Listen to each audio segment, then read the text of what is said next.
نروح الآن إلى التسجيل الثاني. عبد القادر عواد، عفوا. أقدم أعرض عنوان مداخلتي الموسوم بكتابة الزنجية، مفاهيم وقضايا. وأقصد بالكتابة الزنجية كل ما تعلق بكتابة الزنوجة وكتابة الأدب الإفريقي. أحاول تحديد مفهوم الزنوجة، مفهوم الأدب الإفريقي، مفهوم إفريقيا، خصائص الأدب الإفريقي، خصائص هذه الكتابة سواء سردا أو شعرا، مع علما أنني أحدد في هذه المداخلة فن الرواية تحديدا، كما أنني أعرض لمفهوم الأدب الإفريقي في لدى الكثير من الدارسين والباحثين والمهتمين، لأن مفهوم الأدب الإفريقي مفهوم مفتوح على إشكاليات عديدة: إشكالية لغوية، إشكالية قومية، إشكالية جغرافية، الانتماء، الهوية، الجندرة إلى غير ذلك.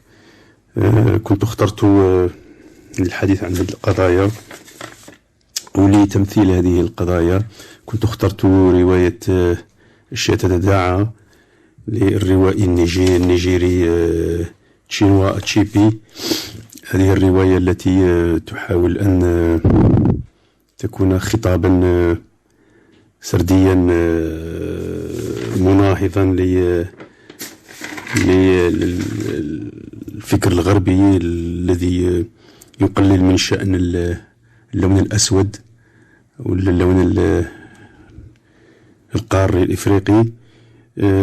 فهي رواية تحاول أن تطرح الكثير من الخصائص والكثير من الأبعاد، مثل تنوع اللغة، مثل قضية الاستعمار، قضية التحرير، القومية، التاريخ، الأساطير، الجذور، التهجير، الأسطورة،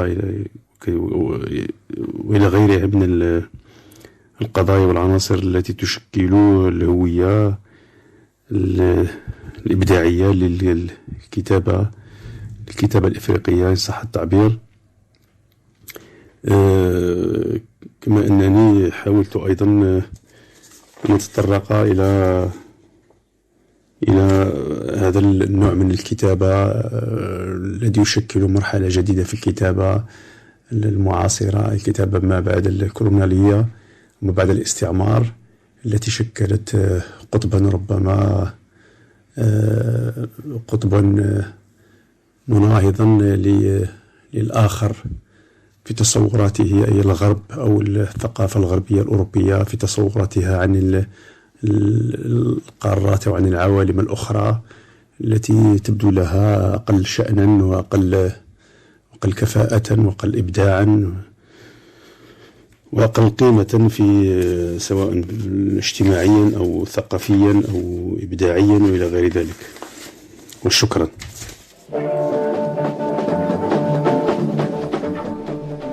إذن تبدو مداخلة الأستاذ عبد القادر عواد مداخلة في الدفاع عن إفريقيا وعن تصورات والمفاهيم الغربية الاستعمارية.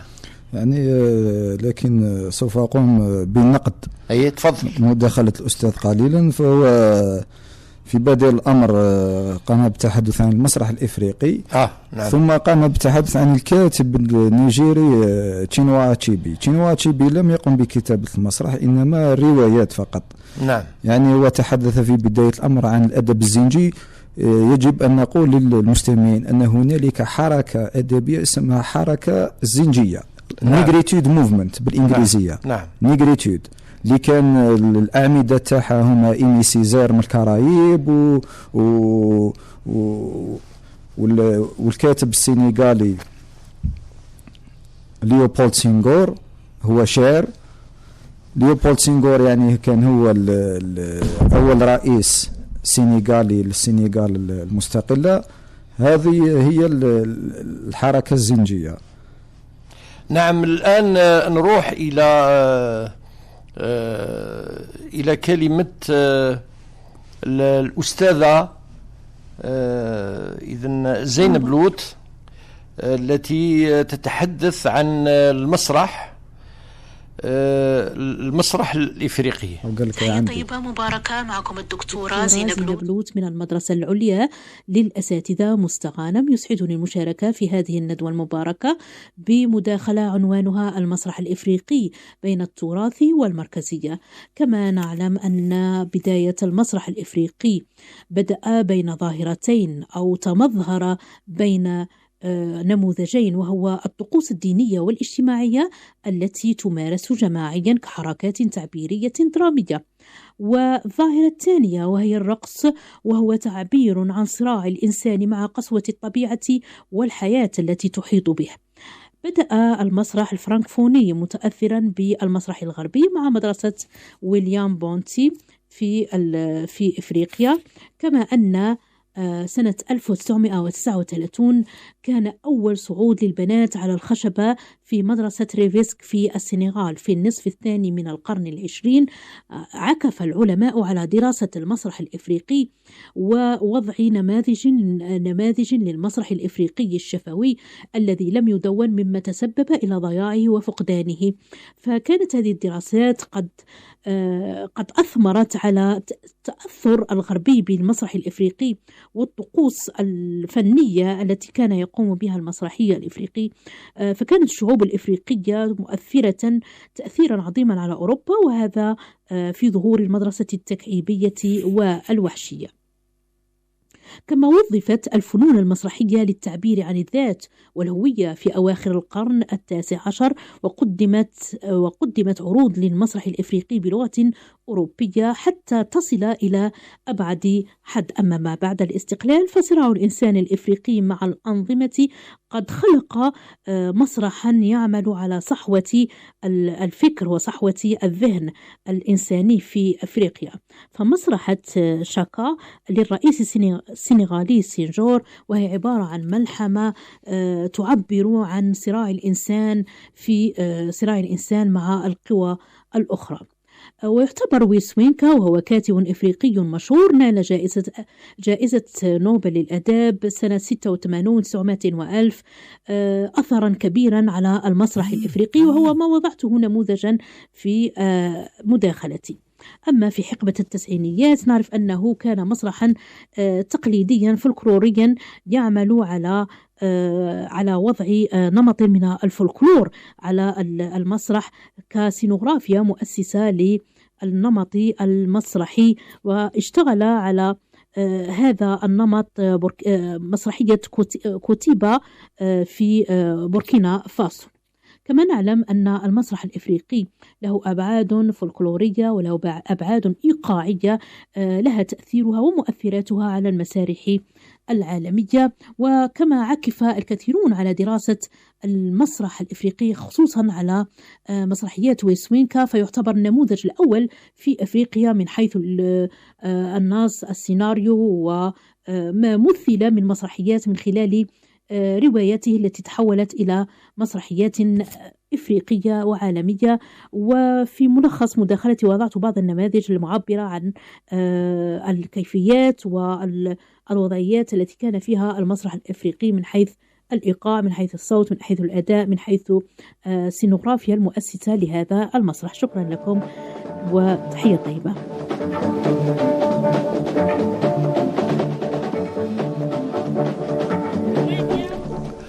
إذن نلاحظ دكتور محمد سنوسي بأن المسرح الإفريقي قام بثورة حقيقية للتخلص من آثار المسرح الأوروبي.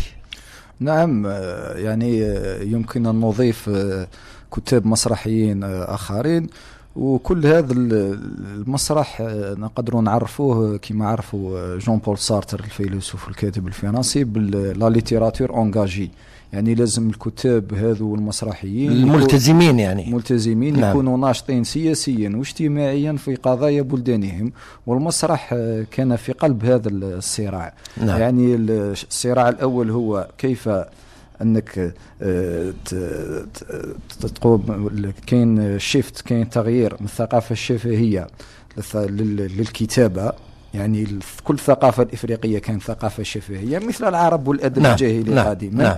يعني هنالك هذا هو التحدي الأول، أنك تتغير من الشفهي إلى الكتابي. الشيء الثاني هو أن المسرح كان سلاح ضد القوى الديكتاتورية وقوى الفساد بعد الاستعمار. ممكن نضيف مثلا الكاتب الكيني نغوغي واثيونغو اللي كان مترشح للنوبل عدة مرات، بسبب المسرح قاموا باعتقاله، وكتب روايته في السجن، وروايته كتبها فوق في ورق المرحاض في السجن. يعني هذا كله بسبب المسرح، لأن المسرح عنده قوة توعوية، قوة سياسية للتأثير على الجماهير. شكرا. نروح الآن إلى مداخلة الأستاذ قدور حمداني، وهي المداخلة ما قبل الأخيرة. الرحمن الرحيم. السلام عليكم. الدكتور قدور حمداني من قسم الفنون جامعة جلال اليابس سيدي بالعباس. أشكر الدكتور بجمعة عمارة رئيس بيت الشعر الجزائري بسيدي بالعباس على هذه الدعوة الكريمة لحضور الندوة الثقافية الموسومة بالأدب الإفريقي المعاصر من تاريخ الاستلاب إلى ثقافة التحرر. وجاءت مشاركتي اليوم ضمن هذه الندوة بورقة علمية موسومة بالأشكال والمضامين المسرحية في إفريقيا وتأثرها بالطقوس والمعتقدات. لقد أجمع المنظرون على أن إفريقيا لم تعرف المسرح بمعناه الحقيقي كما عرفه اليونان بقواعده ونصوصه وبنائه الدرامي مكانه، لكن الأشكال الفرجوية كانت حاضرة منذ حضور الرجل الإفريقي بموطنه، سواء كأداء تمثيلي أو تعبير جسدي، رقص أو موسيقى وصوت داخل المجموعة وبين أفراد القبيلة لأغراض تواصلية أو أغراض ترفيهية أو أغراض علاجية. فلقد أدت هذه الطقوس في بدايتها وظائف متعددة. فمثلا نجد في حضارة التوارق بجنوب الجزائر أن هذه الحضارة عرفت أشكال متعددة، أشكال مسرحية متعددة، مثلا الرقص الكوريغرافي للسبيبة واللي هي رقصة جزائرية مصنفة ضمن التراث اللامادي الإنساني من طرف اليونسكو، لأنها تقوم بالصلح بين قبيلتين وفيها من الجماليات والمضامين والتعابير. كذلك موسيقى الإمزاد نجد فيها النسوة التي تؤدي موسيقى الإمزاد ويقف أمامهن رجال يخضعن إليهن بكل الطقوس الروحية وبكل المعتقدات السائدة آنذاك. فهذه الطقوس تذكرنا بربات الشعر عند أبولون، وكذلك بعض المظاهر في موسيقى أهليل توات بتيميمون تذكرنا بالكورال عند اليونان. كذلك حينما يقف المنشد والفرقة المؤدية التي تؤدي بلغة زناتة أو باللغة العربية الفصحى.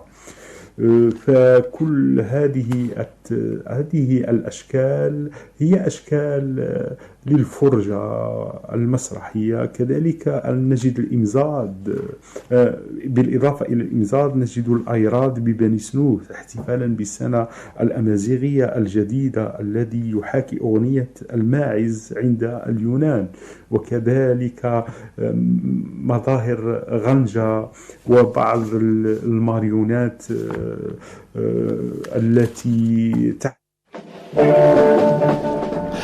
إذن أستاذ محمد سنوسي، إذن الأستاذ الدكتور قدور حمداني يلتفت إلى المظاهر الفنية الشعبية وعلاقتها بالمسرح كما عرفه الإنسان في كثير من القارات. يعني هذه توظيف القصص الشعبية والخرافات والأساطير في الأدب الإفريقي ما هي إلا طريقة الاحتفاء بالهوية والقول بأن الأدب الإفريقي أدب غني، لأن الكتاب الأوروبيين فيما مضى كانوا مثلا الكاتب البريطاني المشهور جوزيف كونراد في رواية قلب الظلمات كتب عن إفريقيا أنها قارة المتوحشين الذين لا يملكون لا لغة ولا ثقافة وعبارة عن أكلي للحوم البشر. نعم. يعني الآن نحن نحتفي بثقافتنا، بأساطيرنا، بموسيقانا في الأدب. شكرا جزيلا. نروح إلى تسجيل جديد. بسم الله الرحمن الرحيم. السلام عليكم ورحمة الله. معكم المتحدث أستاذ الدكتور مرزوق محمد من جامعة سيدي بالعباس قسم اللغة العربية وأدبها. أنا اليوم سعيد جدا لمشاركتي معكم ضمن فعاليات هذا اليوم الدراسي المنعقد هنا بدار الثقافة كاتب ياسين بسيدي بالعباس، والذي سأله المنظمون تحديدا جمعية بيت الشعر أن يتمحور حول الأدب الإفريقي المعاصر من الاستلاب إلى التحرر. أما عن مشاركتي الشخصية فستكون بإذن الله حول محوري تحديد المفاهيم وضبط المفاهيم، وقد اخترت لهذه الورقة البحثية عنوان الأدب الإفريقي المعاصر من هوية الكتابة إلى كتابة الهوية. وإذا شئتم فإنه يمكنني أن ألخص هذه المداخلة في النقاط التالية. سأتحدث في البداية عن هوية هذا الأدب الإفريقي من خلال طرح مجموعة من الإشكالات مستفتحا بمفارقتين اثنتين. أما المفارقة الأولى فتتمثل في التأكيد على التلقي الغربي المعتبر لهذا الأدب في مقابل تلقي عربي زهيد ومحتشم. أما المفارقة الثانية فهي أننا حين نصف هذا الأدب ضمن مصطلح الأدب الإفريقي فإننا نكون بصدد مزج وبصدد ضم مجموعة كبيرة من أدب الدول الإفريقية ضمن أدب إقليمي واحد، مع التأكيد على أن هذه الدول مفترقة تزخر بكم هائل متنوع من الثقافات المختلفة، وهو ما يطرح التساؤل: كيف يمكن لهذا التعدد أن ينصهر في بوتق واحد وقالب واحد ويعطينا أدبا واحدا؟ إذن يمكننا أن نبحث عن رابط يمكنه أن يتكفل بجمع شتات هذا التنوع، ولعل هذا الرابط هو تلك الروح التي تنبض بها هذه الآداب الإفريقية المختلفة بالرغم من تلكم التعددية التي لا يختلف فيها اثنان. فهو هذا الأدب يكاد يتفق حول أو يجمع أيضا حول قضية الدفاع عن الهوية المسلوبة، ذلك أن الجغرافيا الإفريقية كانت مسرحا لأبشع فصول التاريخ الإنساني تدميرا وأكثر صوره مأساوية وعنفا وعنصرية. ولعله من باب نافذة القول أن نذكر بأن مصطلح الأدب الإفريقي المعاصر وضع في البداية لينعت محصلة ما جادت به قرائح شعوب جنوب الصحراء الكبرى من آداب متنوعة، وغني أيضا عن التذكير بأن هذا المصطلح الذي يأتي في مقابل مصطلح شمال الصحراء أي شمال إفريقيا أي الأدب المغربية، هذا المصطلح الأدب الإفريقي المعاصر ليس بالمصطلح البريء، ذلك أنه يحمل زخما إيديولوجيا مثل ما أرادته له الكولونيالية الجديدة. وليس بعيدا عن ذلك ما اصطلح عليه بالأدب الزنجي حين ولد، كان يعني أن كان يعني كل ما من شأنه الدفاع عن ذلك الواقع المزري والدفاع عن ذلك أو تلك الصورة المأساوية التي يعيشها الإنسان الأسود جنوب الصحراء جراء العنف الممنهج الذي تعرض إليه ولا يزال من قبل الإنسان الأبيض المستعمر. إلا أنه يجب التركيز على أن نعت هذا الأدب بالزنجي بلاك ليس من باب الاستلاب، أي أن الأدباء الأفارقة حين يتقبلون هذا النعت ويتمثلونه فهم يتقبلونه بوصفه نعتا إثنيا، نعتا عرقيا، نعتا قبليا، ليس إلا. غير أن واقع الحال يشي بأن التلقي العربي لهذا الأدب من خلال حركات التلقي الغربي لهذا الأدب من خلال تلك الحركات التي رفع لواءها المستفرقون الغربيون، ما فتئات تؤكد على تكريس البعد الإيديولوجي لهذا النحت وما إلى ذلك من المصطلحات التي سيستسنح لنا الفرصة للحديث عنها في هذه المداخلة. أما عن الشق الثاني من هذه الورقة البحثية فسأحاول التركيز فيه على أن هذا الأدب الإفريقي من خلال استعماله للغات متعددة إفريقية محلية، وقد أحصى العادون من اللسانياتيين أن هناك أكثر من 1500 لغة ولهجة إفريقية، فقد استعملها أو حاول استعمالها كلها الأدباء الإفريقيون. زيادة على ذلك فقد استخدموا متوسلين بلغة الآخر وبلسان الآخر الغربي طبعا، سواء كانت فرنسية أو إنجليزية أو برتغالية أو من لغات المستعمر، استعملوها للدفاع وللتعبير عن الهم الإفريقي، وليس ذلك فيه مشاحة وليس ذلك فيه أدنى حرج.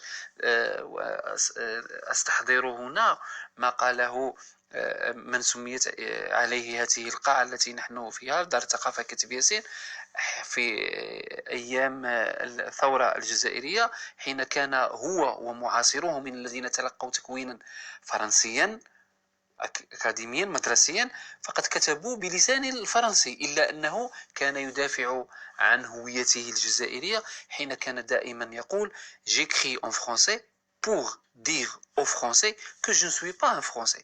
أكتب بالفرنسية لأقول للفرنسيين بأنني لست فرنسيا. ولعل لسان حال الأدباء الأفارقة السود لا يبتعد عن هذا السياق. أكتفي بهذا القدر وأدعوكم طبعا لمشاركتنا في هذا المحفل، فلتتفضلوا وسأكون من الشاكرين. شكرا لكم والسلام عليكم ورحمة الله. وقت مع محمد مرزوق، الأستاذ محمد مرزوق الذي تحدث عن أدب الهوية وهوية الأدب، وبين فيه بأن الأدب الإفريقي هو أدب مقاوم وأدب يريد أن يحقق الهوية الإفريقية. أستاذ محمد السنوسي من جامعة تمثيلة، الدكتور محمد السنوسي، شكرا جزيلا على ما قدمت، وشكرا جزيلا للأستاذ الدكتور عمارة بوجمعة، وشكرا جزيلا لكل الأساتذة المشاركين، وشكرا لكم مستمعين على كرم الإصغاء والمتابعة. إلى الملتقى في عدد جديد، إلى ذلكم الحين أستودعكم الله، والسلام عليكم ورحمة الله تعالى وبركاته.